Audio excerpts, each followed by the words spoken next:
শিলিগুড়ি থেকে দার্জিলিংয়ের দিকে যাচ্ছেন, হাতে কি 2 থেকে 4 ঘন্টার সময় রয়েছে, তাহলে ঘুরে আসতে পারেন নেপাল থেকে। ভাবছেন কিভাবে যাবেন নেপাল? শিলিগুড়ি থেকে দার্জিলিংয়ের উদ্দেশ্যে ক্যাব বুক করে নিন ভায়া মিরিক হয়ে, আর মিরিক থেকেই পশুপতিনগর রোড হয়ে পৌঁছে যান নেপালে। মিরিক থেকে নেপাল যেতে সময় লাগবে প্রায় 30 থেকে 40 মিনিটের মতো। এটাই হচ্ছে ইন্ডিয়ান নেপালের চেকপোস্ট। এই পিছনে ওয়েলকাম টু নেপাল লেখা আছে, আর এই সামনে এটা হচ্ছে নেপালের চেকপোস্ট, আর ওই দিকটা হচ্ছে ওয়েস্ট বেঙ্গলের চেকপোস্ট। এখানে আসতে গেলে ভোটার কার্ড কিংবা আধার কার্ড অবশ্যই মাস্ট নিয়ে আসতে হবে, আর ভোটার কার্ডটাই মেন ইম্পর্টেন্ট, মানে ভোটার কার্ডটা ওরা দেখতে চাইছে। যতজন আসবে ততজনেরই ভোটার কার্ড লাগবে। আপনারা যে গাড়িতে করে এসেছেন সে গাড়ি এই বর্ডারের মধ্যে প্রবেশ করতে দেবে। এখানকার সাইট সিন ঘোরার জন্য পাশে যে ওমিনি গাড়িগুলো রয়েছে, এই গাড়িতে করেই আপনাদেরকে সাইট সিন করতে হবে। আর এই সাইট সিনে আপনারা পেয়ে যাবেন 300 টাকায় 2টো পয়েন্ট দেখতে। একটা হচ্ছে মার্কেট আর দ্বিতীয়ত হচ্ছে মন্দির। আর 750 টাকায় আপনারা পাবেন 4টে পয়েন্ট দেখতে: মার্কেট, মন্দির, Buddha park with tea garden এবং বুদ্ধ মনেস্ট্রি। আর 1300 টাকায় আপনারা ঘুরতে পারবেন 5টা পয়েন্ট: মার্কেট, মন্দির, Buddha park with tea garden, Buddha monastery, Kanyam with skywalk. এই 5টা সাইট সিন আপনারা করতে পারবেন। এই ভাড়াগুলো আপনাদের টোটালটাই কার পিছু। সেই কারে আপনারা 2জনও যেতে পারেন, 4জনও যেতে পারেন, 6জনও যেতে পারেন। বৃষ্টি শুরু হয়ে গেছে, এরকম ওমিনি কারের মধ্যে দিয়ে আমরা যাচ্ছি। ওমিনি কারে করে আমরা পৌঁছে গেলাম আমাদের প্রথম পয়েন্ট মার্কেটে। এই মার্কেট থেকে একটা ব্যাগ নেওয়া হলো 350 টাকাতে। এই ব্যাগগুলো আপনারা যে কোনো জিনিস নিলে এখানে অনেক দোকান রয়েছে, পিছনে সাইডে একটু বার্গেনিং করে নেবেন, তাহলে আপনাদের সস্তায় পড়বে।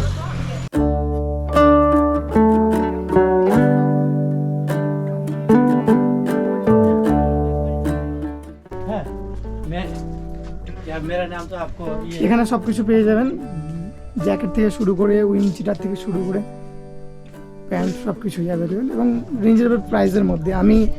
আমি এই জ্যাকেটটা নিলাম এখান থেকে 1200 টাকাতে, তো বেশ ভালোই লাগলো, খুব সুন্দর।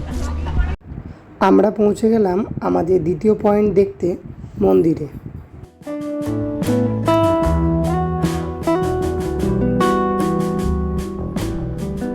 আমরা দর্শন করলাম শ্রীরামের মন্দির এবং শিব মন্দির, আর এই হচ্ছে সেই মন্দিরের ভিতরটা।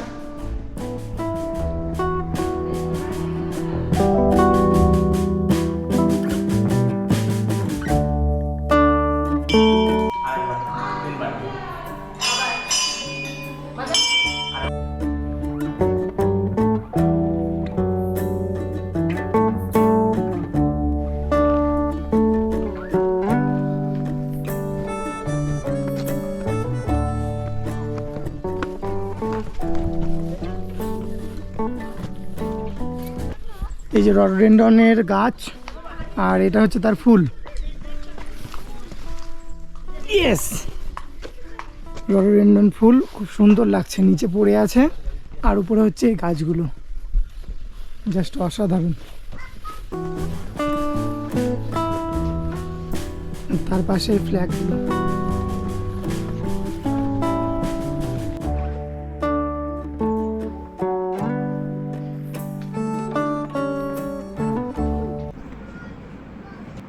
এটা হচ্ছে একটা বুদ্ধ মন্দির, এটা আপনাদের যাওয়ার পথেই পড়বে।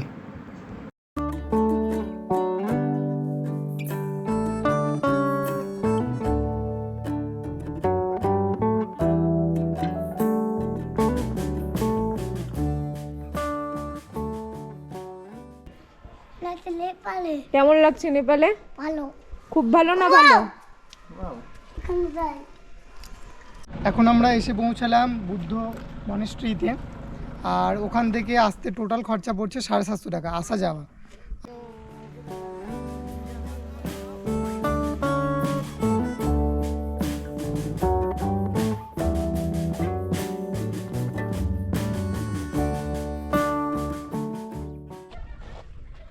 আমরা এখন এসে পড়েছি নেপাল থেকে মোটামুটি 13 কিলোমিটার ভিতরে। আর এখানে ভিউ পয়েন্ট রয়েছে, বুদ্ধ মনিস্ট্রি একটা রয়েছে। আর ওই নিচে আমাদের গাড়িটা আমাদেরকে নামিয়ে দিয়েছে, আর ওই রাস্তা দিয়ে উপরে উঠে আসতে পারে। এখানে একটা লাভ টাইপের সাইন করা আছে যেখানে ফটো শ্যুট করা যাবে। আর ওই পিছনে হচ্ছে বুদ্ধ মনিস্ট্রিটা।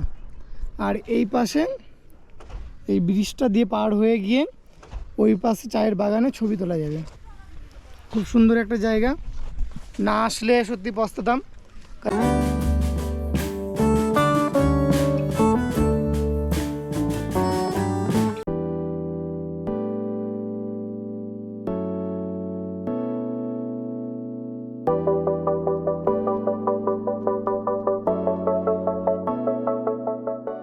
বুদ্ধ টেম্পলের পাশেই একটা এরকম লোহার ব্রিজ রয়েছে। এই ব্রিজের ওই পাশেই চা বাগান। চলো দেখে নেওয়া যাক চা বাগানটা কেমন।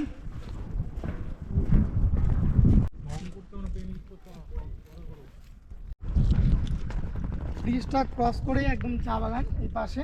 আর এই যে সিঁড়ি করা রয়েছে, এই সিঁড়ি দিয়ে উঠেই দুপাশে চা বাগান আপনারা দেখতে পাবেন। খুব সুন্দর জায়গা, খাওয়া দাওয়ার টোটাল ব্যবস্থা এখানে আছে। এক প্লেট চিকেন চাউমিনের দাম এখানে 100 টাকা মাত্র। আর এখানকার লোকাল ডিম যার দাম হচ্ছে 20 টাকা।